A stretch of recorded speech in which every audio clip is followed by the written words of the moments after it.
ప్రేక్షకులకు నమస్కారం.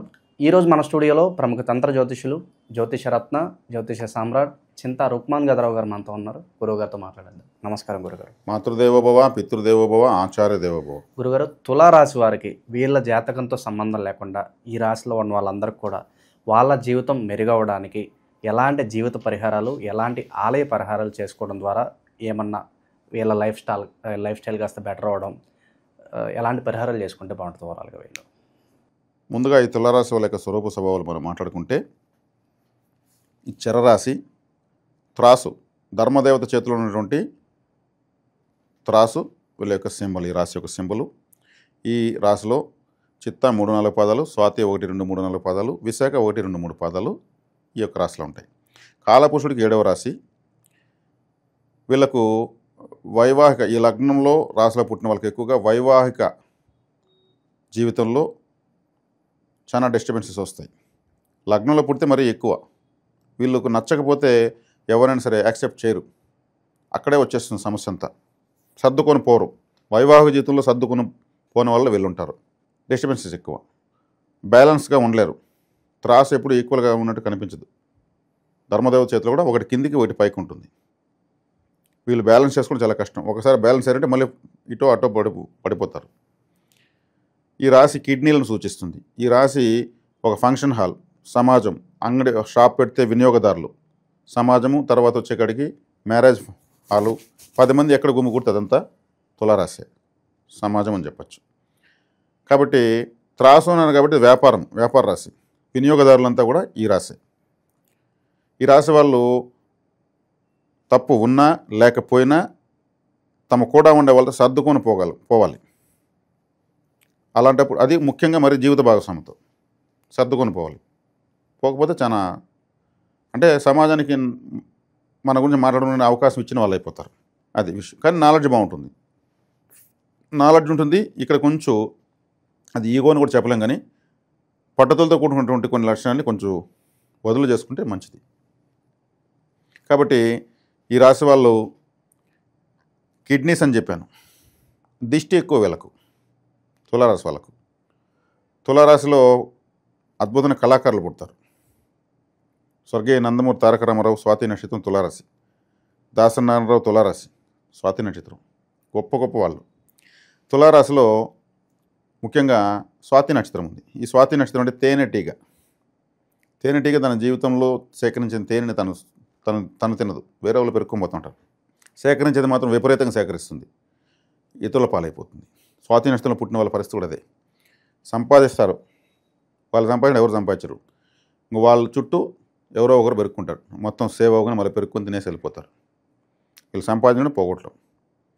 ఇప్పుడు నేను చెప్పినటువంటి గొప్ప మహానుభావులు కూడా అంతే. ఎంతో సంపాదించారు, ఎంతోమందికి వాళ్ళ యొక్క సంపదను పనిచేశారు. అలా ఉంటుంది. అది గొప్ప విషయమే.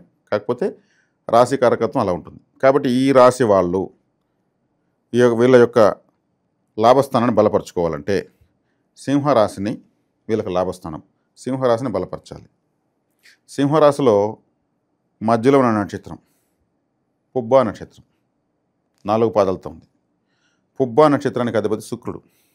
పుబ్బా నక్షత్రం, శుక్రుడు అంటే అది అమ్మవారి నక్షత్రం. యాక్చువల్గా లెమన్ ఫ్రూట్ వస్తుంది పుబ్బా నక్షత్రానికి. కాబట్టి లెమన్ రైస్ ఎక్కువ తినచ్చు వీళ్ళు. లెమన్ పికిల్స్, లెమన్ అంటే cool drink, flavour related cool drinks తాగొచ్చు. అదేవిధంగా అమ్మవారికి నిమ్మకాయల మాల సమర్పించవచ్చు. శుక్రవారం రోజు లెమన్ రైసు దాన ధర్మాలు చేయొచ్చు శుక్రహోరలో. ఆదివారం కూడా చేయొచ్చు, ఆదివారం శుక్రహోరలో చేయొచ్చు. అదేవిధంగా ఆ నిమ్మకాయల మాల అమ్మవారికి సమర్పించవచ్చు, నిమ్మకాయల దీపాలు పెట్టచ్చు. ఇలాంటివి ఆ 11వ స్థానానికి సంబంధించినటువంటి ఆరాధన వీళ్ళు చేయొచ్చు. అదేవిధంగా ఈ 11వ స్థానమైనటువంటి సింహరాశి మేషరాశికి 5వ స్థానం, కాలపురుషుడికి 5వ స్థానం అంటే హృదయ సంబంధ రోగులకు వీళ్ళు సేవ చేయాలి. వైద్య సేవ, హార్ట్ పేషెంట్స్, మెడిసిన్స్కి హెల్ప్ చేయడం. ఎంతోమంది పేదవాళ్ళకు మనకు దొరుకుతారు, సంబంధిత హాస్పిటల్ కాడిపోతే దొరుకుతారు. అక్కడ ఉన్నటువంటి హాస్పిటల్లో వాళ్ళకి ఫుడ్ పంచండి చాలు. లెమన్ రైస్ చేసుకుని పంచేయండి హార్ట్కి సంబంధించిన హాస్పిటల్ కూడా. ఆ కారకత్వం డైరెక్ట్ కనెక్టెడ్. అది రవిహోరలో కానీ శుక్రహోరలో కానీ. ఎందుకంటే సింహరాశికి రవి అధిపతి, పుబ్బా నక్షత్రానికి శుక్రుడు అధిపతి. శుక్ర రవి హోరల వీళ్ళు పంచచ్చు. అది దానం చేస్తున్నారు కాబట్టి మంచిది. ఇంకా దేవతాక ఆరాధన తీసుకుంటే పుబ్బా నక్షత్రానికి అమ్మవారు నేను చెప్పాను. ఎందుకంటే వీరు రవి సూర్యునికి సంబంధించిన ఆరాధన చేయకూడదు. సూర్యుడు ఈ రాశికి లగ్నానికి బాధకాధిపతి. బాధకాధిపతిని ఆరాధించకూడదు కాబట్టి శుక్రగ్రహానికి సంబంధించినటువంటి అధిదేవత అయినటువంటి లక్ష్మీదేవి ఆరాధన కానీ, రాజరాజేశ్వరి అమ్మవారు, ఏదైనా అమ్మవారు చక్కగా అమ్మవారి యొక్క ఆరాధన చేయొచ్చు. వీళ్ళకు లాభస్థానం బలపడుతుంది. వైద్య సేవ, దైవ సేవ, అన్నదానం లాంటివి ఈ 3 రకాలుగా లాభస్థానం బలపరుచుకోవచ్చు. ఇక ఈ నక్షత్రం, ఈ రాశిలో చిత్త, స్వాతి, విశాఖ. చిత్తా నక్షత్రానికి 6వ నక్షత్రము, స్వాతి, విశాఖ, అనురాధ, జ్యేష్ఠ, మూలా నక్షత్రం 6వ రాశి, 6వ నక్షత్రం. మూలా నక్షత్రం అంటే మనకు మూలాధార చక్రం ఉంటుంది. మూలాధార చక్రంలో ఉంటే వినాయకుడు ఉంటాడు. మూలా నక్షత్రం అంటే కేతు అధిపతి. కేతు అంటే 2 రకాల పప్పులు, మల్టీ కలర్స్ ఉన్న షర్టు, కనీసం గుండు కొట్టు నెత్తిని టొప్పేసుకుని 2 రంగులు ఉండాలి. అలాంటివి చేయొచ్చు. విఘ్నేశ్వర ఆరాధన, విఘ్నేశ్వర నైవేద్యాలు పెట్టేసి ఆరాధించవచ్చు. మూలా నక్షత్రం రోజు ఏదైనా ముఖ్యమైన పని చేసుకోవచ్చు. విఘ్నేశ్వర ఆరాధన చేసుకోవచ్చు, సక్సెస్ అవుతుంది. స్వాతి నక్షత్రం వాళ్ళకి పూర్వాషాఢ నక్షత్రం. పూర్వాషాఢ నక్షత్రం అంటే శుక్రుడిది. శుక్రుడు అంటే లిక్విడ్ స్వీట్స్, అద్దము, బ్యూటీ కేర్ ఐటమ్స్. అంటే వీళ్ళు స్వాతి నక్షత్రం వాళ్ళు ఎక్కువగా డ్రెస్సులు మారుస్తూ ఉండాలి. బట్టలు అంటే శుక్రుడే.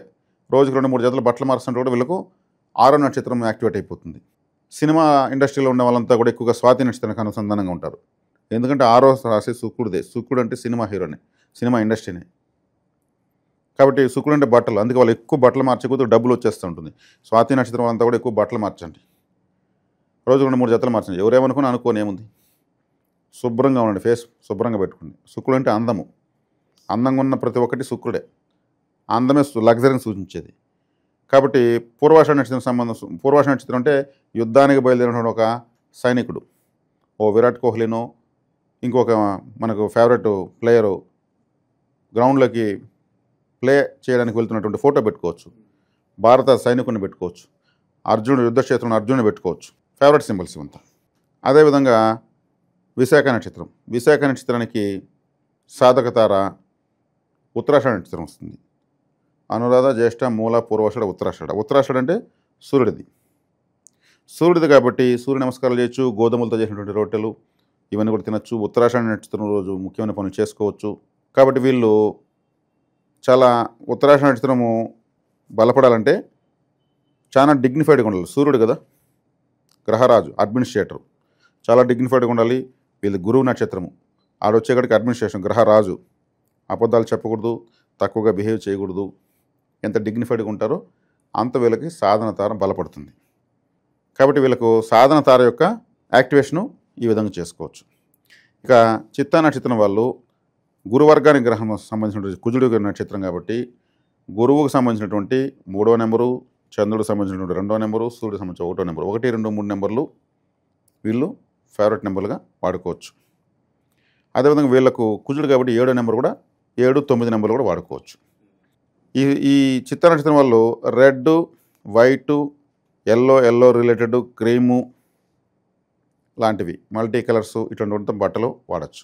స్వాతి నక్షత్రం వాళ్ళు grey related, maroon, ash colour, silver లాంటి కలర్స్ వాడచ్చు. Light blue, light green, light rose, baby green, baby blue లాంటివి వాడచ్చు. 4వ నెంబరు, 8వ నెంబరు, అదేవిధంగా 5వ నెంబరు, 6వ నెంబరు వీళ్ళు ఫేవరెట్గా వాడచ్చు. అదేవిధంగా విశాఖ నక్షత్రం వాళ్ళు 7, 9, 2, 1, 3వ నెంబరు వీళ్ళు ఫేవరెట్గా వాడుకోవచ్చు. ఇంకా ఎల్లో, వైటు, రెడ్ రిలేటెడ్ ఇటువంటి కలర్స్ వీళ్ళు ఫేవరెట్గా తీసుకోవచ్చు.